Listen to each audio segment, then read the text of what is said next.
Hoje a gente vai falar de manobras cirúrgicas fundamentais.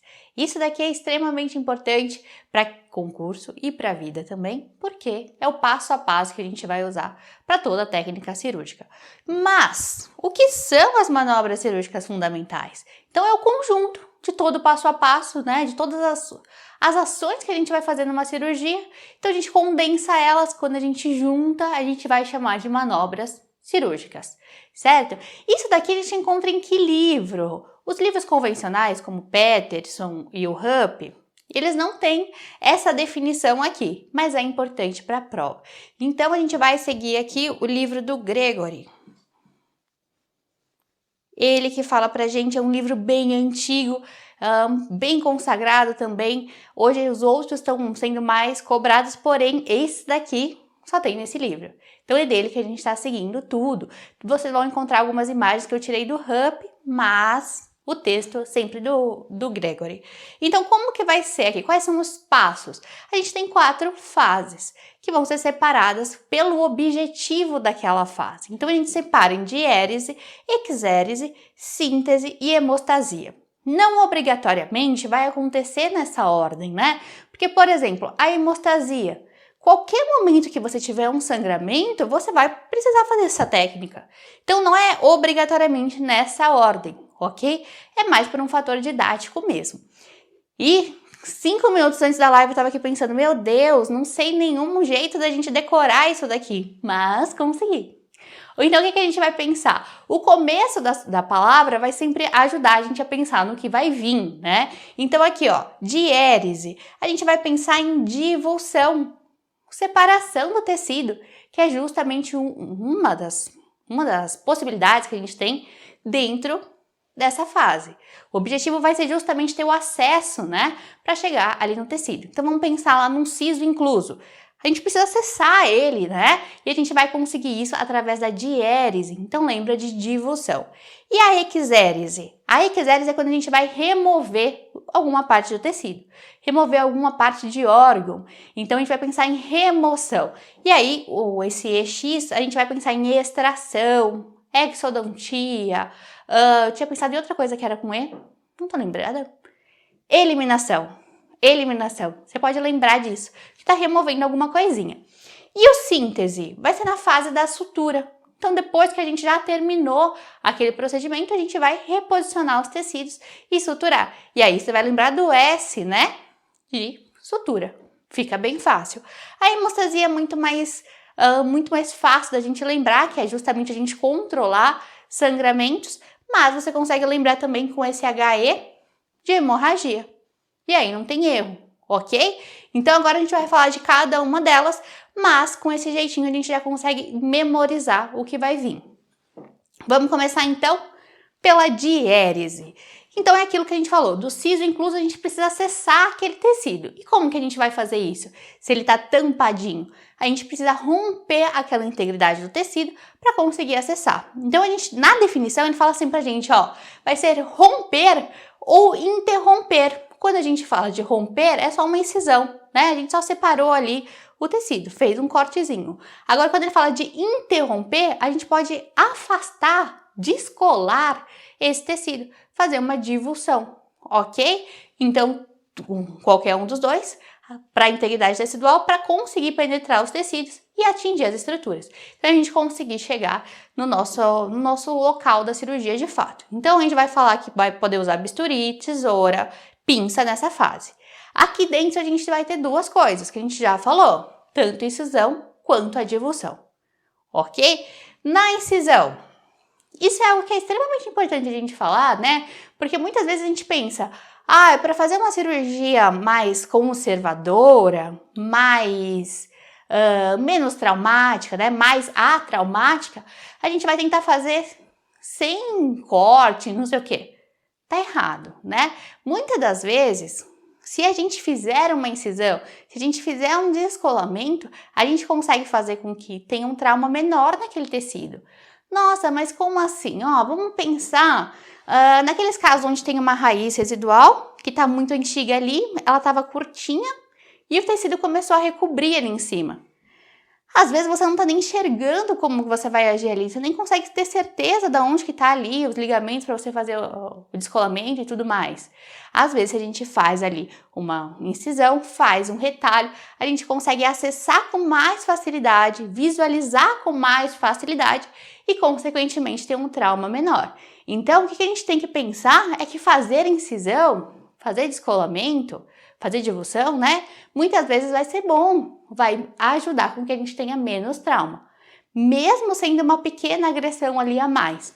Então aqui ele fala assim pra gente, ó, deve ser planejada para o correto desdobramento das etapas, sem interferir na reparação e respeitando as estruturas. Então a gente vai planejar ela para facilitar o processo que vai vir depois.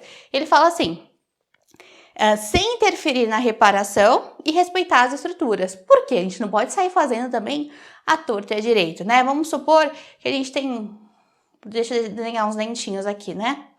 Desenhamos um dentinho, aqui tá a gengivinha, e a gente não pode sair fazendo a incisão em qualquer lugar, porque a gente tem que pensar na consequência do depois. Então, às vezes, a gente vai tentar não fazer uma relaxante, por exemplo, uma incisão relaxante, no meio de um dente ali na região da margem, né, gengival. Porque muitas vezes, se a gente fizer isso, pode ser com que tenha uma retração depois. E é isso que ele tá falando aqui, ó, respeitando a estrutura, ok? Quando a gente pensa na incisão ideal, no retalho ideal, a gente tem alguns princípios para seguir. E é isso que a gente vai falar agora, ó, requisito das incisões. Isso daqui é importante. Aqui, ó, junto com a parte de saber, ó, pensando na parte mais importante da aula. A primeira seria saber realmente o que é diéresis, exéresis e tudo mais. A segunda seria o movimento do fórceps e a alavanca. E a terceira parte mais importante já seria isso daqui, tá? Aqui geralmente cai em prova e muitas vezes a gente lê rápido, não entende, passa e erra. Então presta atenção, né? O primeiro cuidado que a gente tem que ter é da irrigação sanguínea. Porque o que a gente tem que pensar, né? Vamos supor que esse meu casaquinho aqui é a minha pele. Então, ele tá aqui coladinho, né? E aí, o que a gente vai pensar? O sangue tá vindo tanto dos tecidos ao redor, quanto aí daqui de baixo, certo? E o que vai acontecer quando a gente fizer uma incisão para depois fazer o descolamento, né? Eu vou afastar esse tecido, que nem tá acontecendo aqui. Ou seja, se a gente tiver aqui uma incisão que vai separar as bordas desse retalho, lembra que eu falei agora há pouco que a irrigação vem do canto também, do tecido ao redor? Neste caso, não vai vir. E nem de baixo, porque ele não está mais colado na superfície que estava aqui. Da onde que vai vir, então, essa irrigação? Vai vir da parte que ficou contínua com o tecido. Da parte que ficou juntinha, que a gente não separou. Certo? Deixa eu pegar aqui uma imagem que tem ele descolado e vai fazer mais sentido, ó. Então, aqui a gente afastou. Essa parte aqui de baixo, ela não está irrigando mais, não está mais em íntimo contato. Se a gente tivesse uma incisão aqui também, ele não consegue irrigar essa região. Ele só vai conseguir ser irrigado por essa superfície que ainda está contínua. Então, o que a gente tem que fazer? Tomar muito cuidado com essa margem, com essa borda, né? Ele fala assim pra gente, ó, a base do retalho, ou seja, a parte que vai ficar contínua, deve ser maior ou igual à porção terminal. Então, do que essa parte aqui em cima. E por quê? Porque a gente tem que fazer com que ele passe sangue para lá. Porque senão aqui as bordinhas vão acabar ficando sem sangue e pode levar a necrose. Ok? Então, como que a gente vai fazendo isso? A gente vai fazer sempre a incisão dessa maneira que tá aqui, ó. Nunca dessa forma que tá aqui. Certo? Então, a gente sempre vai fazer divergente, abrindo para a base. E aí, sempre que a gente pensa em divergente, convergente, você tem que pensar no que ele está falando, porque ele pode parecer como convergente, mas dependendo do que ele está falando. Então, se ele pensar na ponta, aqui vai ser mais convergente e aqui vai ser mais divergente, ok? Então, a gente sempre vai fazer dessa forma. Aqui, a gente não consegue suprimento sanguíneo. Ele fala assim, ó, o comprimento deve ser também 2/3 ou pelo menos metade da largura. Então, se a gente pensar nesse X e esse Y, ele vai ter que ser pelo menos 2/3 do que a gente tem aqui, ok? Justamente para que a gente tenha a irrigação. Ficou certo isso na cabeça? Essa é uma das partes mais importantes da aula. Então tem que saber. Qualquer coisa coloca nos comentários que eu tô olhando. Beleza, a gente falou da irrigação sanguínea. Outro ponto, respeito à integridade tecidual. Quando a gente faz essa incisão, ela tem que ser num corte único, contínuo. Não dá para cortar que nem a gente corta, sei lá, tomate com a faca cega. Sabe que ele fica depois com aquela pelezinha toda assim? Isso a gente não pode fazer com o tecido do paciente, né? Porque senão a gente tem aquelas espículas que vão acabar... espícula de tecido, no caso, né? Não ósseo. Aquelas margens meio que laceradas, né, naquela superfície, que vão atrapalhar a cicatrização. Pode até gerar cicatriz. Então aqui a gente sempre vai fazendo uma linha única, com as bordas regulares. O ideal é colocar na superfície, não tirar a lâmina do tecido e continuar retinho, a lâmina sempre afiada. Então muitas vezes, sei lá, vai fazer os 3 sisos, 4 sisos numa só. É importante que você tenha mais de uma lâmina, né? Quando chegar no último siso para fazer a incisão, ela já não tem mais corte. E aí acaba que vai atrapalhar também a cicatrização. Então, quando a gente vai lá, o ideal é travar aqui, né? E a gente só desliza o punho para conseguir fazer o corte. Outro ponto importante, a 90 graus. Por quê? Se a gente, retinho aqui, 90 graus. Se eu fizer a incisão dessa forma, o tecido, você concorda que ele vai ficar meio que de lado, assim, né, o corte? A gente pensa no nosso tecido com essa espessura, né? Ele seria assim. E o que a gente teria também? Um corte dessa maneira, que nem ele tá mostrando aqui. Se a gente faz a 90 graus, a gente tem aqui. Isso. Se a gente faz inclinado, a gente vai ter uma incisão inclinada também em profundidade. E isso atrapalha também a cicatrização. Então, lembrar sempre do 90 graus. Visualização adequada, isso a gente já falou, então não adianta fazer um retalho muito pequenininho, não conseguir chegar no objetivo e acabar tendo um trauma maior. Então, deve permitir exposição ampla do campo operatório. E aqui vem isso que a gente já falou, né? Ele coloca assim, pra gente no livro. Ampla exposição, manobras de maior agressividade com menor trauma. Então, muitas vezes, quando a gente expõe mais, a gente consegue fazer uma manobra que seria mais agressiva com menos trauma do que seria se a gente estivesse naquele campo bem fechadinho. Quarto ponto que ele fala assim, versatilidade na amplitude. O que acontece é que nem sempre o raio-x fala pra gente assim, perfeitamente, porque é uma imagem bidimensional, né?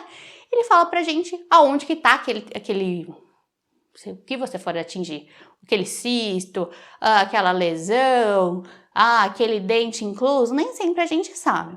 E às vezes, se você fizer já um retalho, por exemplo, dentinhos aqui, né? Já colocou lá no último, fez aqui, fez a relaxante dessa forma.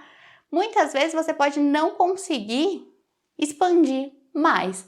Então, nesses casos onde a gente sabe que pode precisar expandir mais o retalho, além daquela relaxante, é importante a gente ter essa versatilidade na amplitude. Então, às vezes faz um descolamento em envelope, vê a região onde você vai conseguir acessar e aí sim faz aquela sua relaxante, se for necessário. Então, a gente tem que permitir, o corte tem que permitir essa versatilidade, para que a gente possa expandir, se for necessário, sem comprometer o pós-operatório daquele paciente. E o quinto, ele fala assim, apoio em tecido ósseo sadio.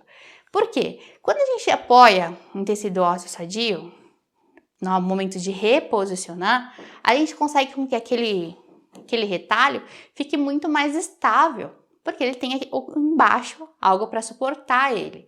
Então, às vezes, pode ser interessante expandir um pouquinho aquele retalho para que você consiga posicionar um tecido ósseo firme. Nem sempre é possível, a depender do tamanho daquela lesão e tudo mais. Mas é pensando nisso, que às vezes se a gente tem uma lesão que está ali embaixo, no momento de reposicionar, pode ficar um para cá, né? No vazio ali embaixo.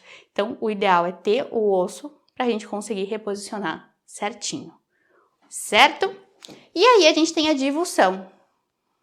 Então, incisão é o corte. A divulsão é quando a gente for descolar esse tecido. A gente vai conseguir afastar ele agora. Geralmente a gente faz isso para atingir áreas mais profundas sempre que for fazer a divulsão, ele fala, vai começar pela porção angulada da incisão. Então, a gente começa pelos cantinhos aqui, né? Até conseguir chegar no meio. E quando a gente faz o descolamento ao redor de um dente, tem um nome específico, que é chamado de sindesmotomia. Então, quando a gente pega esse dentinho aqui, ó, finge que ele tava com retalho, vamos pegar esse daqui então. Começa a passar o nosso descolador ali na região da gengiva marginal, tentando pegar também as fibras daquela região, a gente vai chamar de sindesmotomia, quando a gente faz esse descolamento ao redor de um dente. Tudo isso dentro da fase da diérese, certo? Depois a gente pode pensar, já chegamos, né, acessamos ali o local, agora a gente vai fazer a eczérese, que é a remoção de uma parte ou de um todo, de um órgão, de o que for ali, aquela região que você precisar eliminar. Às vezes um dente, às vezes um cisto, às vezes corrigir algum defeito ósseo. E é isso que é nosso objetivo nessa fase. Então, manobras para retirada de porção ou todo de um órgão. E veja, não é só a exodontia que vai entrar nessa fase. Tudo que for remover órgão vai entrar aqui. Então, remover o osso entra aqui. E é importante, né? Remover o osso depois da cirurgia. Passou a lima ali para osso. É uma manobra de eczérese? É uma manobra de eczérese. Fez a osteotomia ao redor do dente para conseguir eliminar ele. Também vai ser uma manobra de eczérese. A curetagem vai ser, mas a gente já vai falar separado também. Então, tudo que a gente fizer ali. Fez uma lojinha óssea para chegar no cisto. Também vai ser eczérese. Então, a osteotomia pode ser o acesso ou a razão principal. Por que ele está falando assim? Pode ser o acesso ou a razão principal. Às vezes, numa cirurgia de tórax, por exemplo, o objetivo é alterar o osso, né? E aí, só você fez o acesso e tudo mais para chegar aqui e depois acabou a sua cirurgia. Então, por isso que ele está falando que pode ser a razão principal. Temos requisitos aqui também muito parecidos com o que a gente tem lá na incisão. Então, a gente vai fazer em linha única, para tentar fazer com que não fique espículas ósseas naquela região, que depois elas se descolem, caiam, sei lá, no seu alvéolo e possam agir como um corpo estranho, acabar atrapalhando a sua reparação. Importante usar instrumentos que não esmaguem o trabeculado ósseo. Por quê, né? Então a gente tem lá no nosso osso, a gente tem a porção do trabeculado, cheio de espacinhos, um osso mais poroso, né? E nesses espacinhos vão passar vasos sanguíneos e tudo mais que fazem a irrigação. Então, se a gente usa um material que vai esmagar isso, pode ser que naquela parte ali tinha um vaso sanguíneo e agora ele não consegue mais passar. Não passa também nutrição e pode levar também a necrose daquela região. Resfriamento contínuo com soro. Então, sempre lá no livro ele fala que vai acontecer com soro, né? Às vezes a gente vê acontecendo também com água, mas no livro tá com soro. Por quê? Então, quando a gente usa a broca, a gente tem um aquecimento daquela região, um aquecimento a mais pode levar a necrose também. Então, por isso que sempre tem que ter uma irrigação nesse momento. E da mesma forma que a incisão, tem que permitir uma visualização e um acesso adequado. Fazer pequenininho e não conseguir acessar, não adiantou de nada, né? E aí, dentro da eczérese, a gente tem a curetagem também. Não está removendo tecido? Não vai remover ali uma patologia que pode estar acontecendo, pedacinho de osso que ficou solto ali, pedacinho de dente que ficou, contaminação. Você está removendo o tecido, é eczérese, ponto. Então, na curetagem, ele descreve como sendo a remoção de formas estranhas, patológicas ou não, presentes no campo operatório ou decorrente do desdobramento cirúrgico. Então, às vezes já estava lá, né? Tem um cisto, vou ter que curetar aquela região. Já estava lá, ou às vezes é do desdobramento cirúrgico mesmo. Fez a exodontia, agora você vai curetar para ter certeza que não vai ficar nada ali naquela região. Então, a gente vai usar curetas e ele fala assim, ó, pode se tornar bastante lesiva em decorrência de borda cortante. Às vezes eu gosto de pegar umas frases que se a gente olhar na prova, vai falar assim, acho que tá errado isso. Então, sempre que você vê essas frases, até durante aqui a aula, Você viu alguma frase e falou assim, nossa, se eu lesse isso na prova e eu ia achar que estava errado, já marca com marca-texto vermelho para você errar durante seu estudo. Errar na prova não dá para errar. Né? Então, por que ele está falando assim que pode ser lesivo? Veja, até a curetagem a gente tem que fazer cuidadosa. Porque a gente pode acuretar uma região ali, bater no nervo, bater em um vaso, cortar, né? Quando a gente pega dente superior, na região do seio, tomar cuidado porque ele pode se tornar lesivo se feito de maneira errada, ok? Já que tem borda cortante, ele consegue machucar também o tecido. E aí, na exérese também a gente tem a avulsão, que seria remover aquele tecido. E quando a gente fala de exodontia, a exodontia em si, a remoção do dente entra na avulsão. Então, retirada total ou parcial de um órgão usando força mecânica. E aí a gente tem, nessa fase muito importante, fórceps e alavanca. E aqui é importante a gente explicar como que vai funcionar, quais que são os mecanismos dos elevadores ou alavancas, quais que são os mecanismos que a gente vai usar e no fórceps, como que a gente vai fazer, quais são os movimentos que a gente vai fazer no fórceps para fazer uma exodontia. Então, vamos começar com os princípios mecânicos. Quando a gente fala de elevadores, a gente tem 3 princípios que podem acontecer. O primeiro é da cunha. E aí você vai lembrar da cunha que a gente usa na dentística, lá naquele, para colocar na região de proximal, quando a gente vai fazer uma restauração, junto com a matriz. Lembra disso? O que a gente está fazendo ali? Empurrando num tecido, né? Para ocupar o espaço de alguma coisa. E o princípio da cunha é o seguinte: 2 corpos não ocupam o mesmo espaço. Então, como que a gente vai fazer isso? Se a gente quer fazer a remoção do dente, a gente vai tentar introduzir o instrumento naquele espaço e no momento onde ele entra, alguma coisa tem que sair, porque não dá para os 2 ficarem no mesmo espaço. Então, a ideia é justamente essa.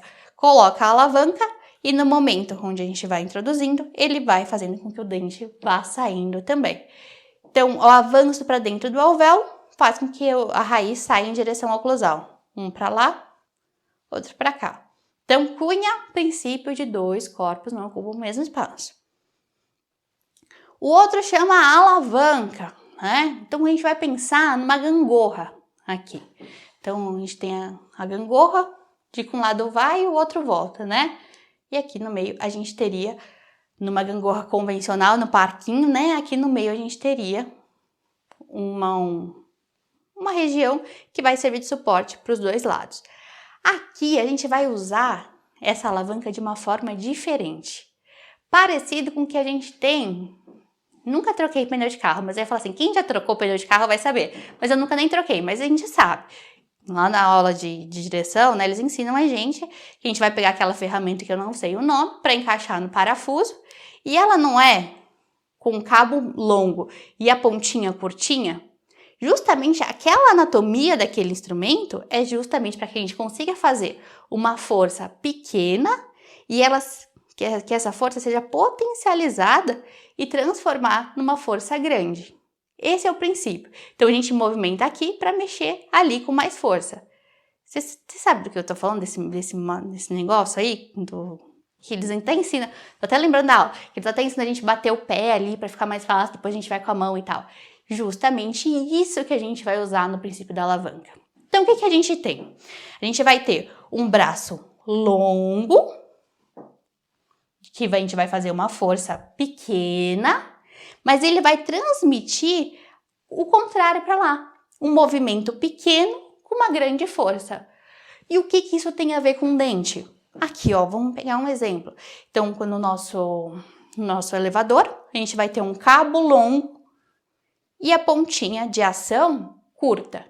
Então, aqui, a gente faz um amplo movimento com pequena força e essa região, ela vai servir meio que para potencializar essa força. Aqui a gente vai ter um movimento menor, porém com uma força maior, certo? Então, ó, vamos ler agora. Isso é a tradução, mas é importante que vocês saibam também como que tá no livro, porque na prova aparece como tá no livro. Então, transmite força modesta por um braço longo de ação e um curto de resistência. Então, aqui seria o braço longo e aqui o braço curto. Ele fala, uma força modesta, então aqui a força é pequena, né? E ele vai falar assim, ó, transforma uma força pequena em um grande movimento em uma grande força, que agora esse pequeno, vai ter uma força grande e um movimento menor. Então, vai ficar o contrário. Então, se a gente precisasse fazer a força direto aqui para conseguir remover ele numa só, a gente teria que fazer muito mais força. Fazendo esse movimento, o próprio instrumental vai potencializar a nossa força. Fechou? Então, aqui a gente vai até lembrar que na gangorra da criança, a gente vai colocar no meio justamente porque a gente não quer que ninguém tenha mais força que o outro. Porque senão, se a gente colocasse na gangorra uma criancinha aqui, ela ia voar, né? Porque ia potencializar essa força. Por isso que ele fica no meio, na gangorra. Ok? E aí, então, a gente tem a cunha. A cunha, a gente já falou, 2 corpos não ocupam o mesmo espaço. Um vai sair na entrada do outro. A alavanca vai potencializar aquela força. E a gente tem ainda o princípio da roda e eixo. Essa daqui a gente vai executar com as bandeirinhas. E aí, é o mesmo princípio de que tem o carro, só tô dando exemplo do carro hoje, né? Que tem o eixo do carro. Quando ele roda, ele acaba rodando a roda. Ok? Então, o eixo tá aqui no meio e ele roda e roda a roda. Certo? Aqui é o que a gente vai fazer. O nosso instrumental, o cabo do nosso instrumental seria o eixo. E no momento que ele roda, essa porçãozinha da bandeirinha, o triângulo, vai ser como se fosse o pneu do carro. E vai rodar também. No momento que ele trava em uma superfície que ele consegue fazer essa resistência, ele acaba rodando o que está preso. Ele vai juntar com a nossa bandeirinha e vai rodar junto. E aí a gente tem a remoção do dente dessa forma. Então, princípio do roda e eixo, o cabo vai funcionar como eixo, a ponta como uma roda. No momento que a gente faz essa torção, né, acaba fazendo com que o nosso dente possa sair também. Então, é muito bom da gente usar nessas condições, né? Onde a gente consegue prender no dente e fazer com que ele tenha o movimento para a saída. E aí, agora vamos falar do fórceps. Para fazer a extração do fórceps, lembra, 5 movimentos. Sendo que o primeiro, a gente vai fazer algo que nunca passaria na cabeça se falasse para qualquer pessoa, ó, tá um fórceps, arranca esse dente aí. Né? Ele nunca pensaria nesse primeiro, que é fazer o contrário do que a gente espera. O que a gente espera? Força de tração, né? O primeiro movimento é pressão apical. A gente coloca para dentro. Nossa, faz sentido isso? Faz. 2 coisas ele vai conseguir quando a gente faz isso. Primeiro, a gente vai conseguir a expansão do osso nessa região.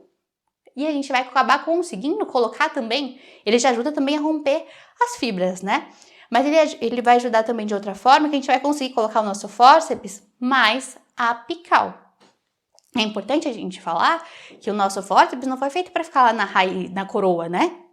Porque senão, se a gente coloca só na coroa, ele quebra. Ele foi feito para a gente encaixar aqui na nossa raiz. Por isso que a gente tem fórceps específicos para dente específico, que já vai fazer parte daquela anatomia, da anatomia da raiz, né? Então, por isso que tem fórceps para o dente que é 3 raízes. Que se fosse colocar na coroa, seria tudo igual, ok? Então, aqui, por que a gente quer colocar ele mais apical? Mais uma vez, a gente precisa pensar um pouquinho na física, né? Então, aqui, da mesma forma que a nossa gangorra, ele teria um meinho. Se a gente vai inclinar o nosso dente para lá, ele tende que a outra ponta seja inclinada para o sentido oposto. O que acontece é que a gente vai chamar de região de fulcro, a região do meinho ali, né? E quando a gente tem quanto mais apical a gente tiver, mais apical vai ser essa região do fulcro também, menor força a gente tem lá no ápice. Então, quanto mais a gente coloca esse fórceps para dentro, menos chance de quebrar a raiz. E aí fica aquela dica, se o dente, quando você está fazendo a extração, está quebrando muito o ápice ali, quebrando muito naquela região, muito provavelmente está acontecendo pode estar acontecendo força excessiva também, mas muito provavelmente o seu fórceps não está posicionado de uma maneira correta. Você precisa colocar ele mais para dentro para conseguir agir nessa região. Então ele vai falar pra gente aqui duas funções disso: expande o osso e desloca o dente para apical. Poderia colocar também, né, que vai romper as fibras e desloca o centro de rotação do dente para apical. Então o fulcro alto, que seria esse centro, né, de deslocamento, ele alto vai fazer mais força na apical e tem mais chance de fraturar essa região. Então a gente minimiza esse problema. Ok, então primeiro a gente vai fazer o contrário, o contrassenso. Vamos colocar o dente para dentro. Mas também não é para fazer uma intrusão, travar depois o dente no osso. É pouquinho, né? Bem delicado. Ok, depois a gente vai começar pressão vestibular, pressão lingual. Vestibular, lingual, vestibular, lingual. E aqui, sempre com uma força controlada, sentindo a movimentação desse dente. Importante, cada vez que você consegue expansão do osso, coloque o seu fórceps mais para apical também, para ir acompanhando, sempre evitando uma força excessiva para não ter fratura. E é importante a gente saber também que tem dente que sai por um lado específico. Tem dente que sai pela vestibular, tem dente que sai pela lingual. E o que vai mandar nisso? Vai mandar a espessura do osso. Dente inteligente, né? Ele não vai sair pela parte que tá com o osso mais denso.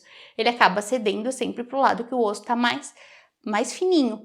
E aí fica fácil, porque você pode colar em você mesmo, né? Tendo o ossinho na boca, você consegue colar. Se tiver com a mão limpa, passa o dedo aí na vestibular do seu dente superior e na palatina. O palato, a gente tem uma espessura maior de osso. Então, na vestibular, nos dentes maxilares, eles vão sair... Aqui tá errado, calma aí. Ah, não, tá certo. Ó. Os maxilares vão sair pela vestibular. O osso é mais fino na vestibular. E o que isso quer dizer? Quer dizer que a gente pode ser um pouquinho mais invasivo no momento que você faz a pressão vestibular nos maxilares. Eles tendem a sair por aquele lado. Agora, na mandíbula, a gente tem metade e metade. Na vestibular, a gente... Tô meio cansada hoje, trocando tudo. Na região anterior, eles tendem a sair para o vestibular.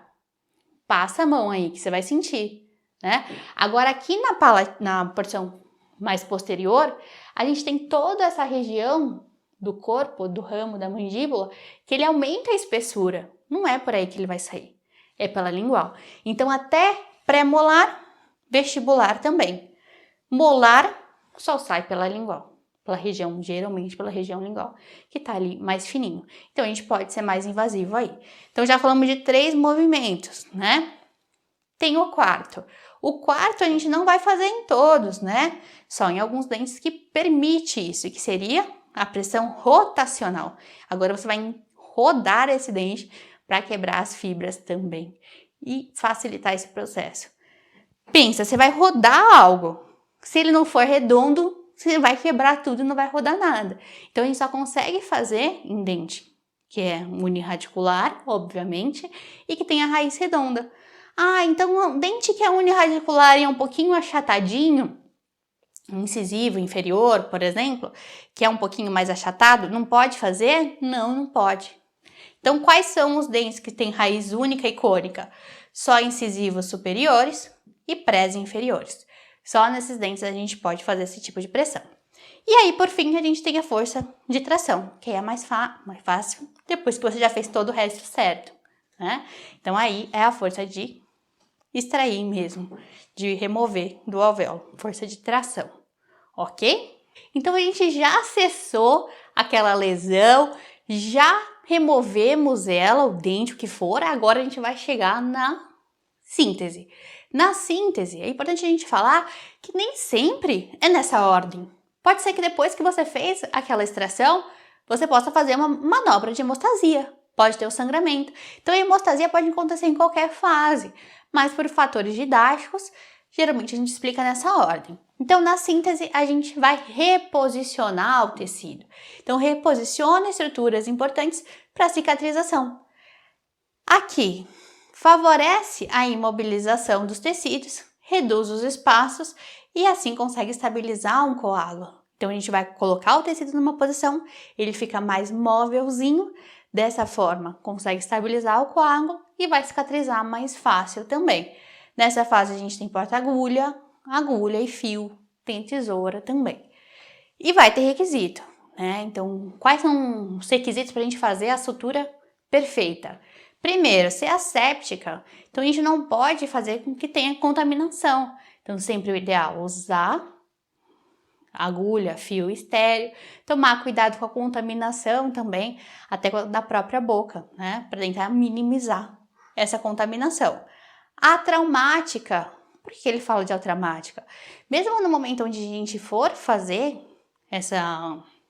essa sutura, a gente precisa tomar cuidado para não lesionar o tecido. Então, sempre é importante, segura ali, né? Com a pinça antes de passar, não sai passando de qualquer forma, porque às vezes a gente pode lacerar esse tecido, usar até o corte da agulha é importante, né? Então a gente sabe que os redondinhos vão ter um corte menos traumático, então tudo isso vai influenciar. Tensão suficiente. Então, beleza, vamos lá, passou para um lado, passou para o outro, deu um nozinho. O nozinho tem que ter uma tensão suficiente, nem a mais, nem a menos. Se ele estiver frouxo, ele não serve de nada. Se ele estiver muito apertado, então passa sangue de uma maneira adequada e gera necrose. Bordas cruentas, né? Então, ele fala que é importante a gente ter borda cruenta. Se você já fez um processo, por exemplo, com bisturi, elétrico e tudo mais, já cauterizou, às vezes não faz sentido, né? Porque a gente precisa justamente do sangue para restabelecer essa microcirculação. Disposição vis-a-vis. E aqui a gente tem duas coisas, ó. Disposição vis-a-vis e plano a plano. Quando ele fala vis-a-vis, é que a gente tem que deixar retinho. Não dá para deixar uma portinha para cá do nosso retalho, a outra para dentro e costurar dessa forma. A gente precisa que ele fique reto. Então aqui a gente está vendo um exemplo, ó, vis-a-vis, retinho. É disso que ele está falando, né? E dessa forma a gente tem menos cicatrizes, favorece o processo de reparação. E plano a plano, o que ele está falando? De pegar planos de tecidos iguais juntinhos. Então se a gente tá pele, né? Tem pele, depois ou mucosa, a gente vai colocar essas superfícies iguais juntinhas. Sempre o igual juntinho do outro. Não pegar, tipo, sei lá, epitélio no meio do tecido conjuntivo e fazer uma bagunça. Sempre juntinho. Então, vis-a-vis, na mesma linha, retinho um com o outro. Plano a plano, pensa nas camadas do tecido. Está nas mesmas camadas, para facilitar. E aí a gente tem a hemostasia. A hemostasia, então, qualquer fase que a gente tiver um sangramento.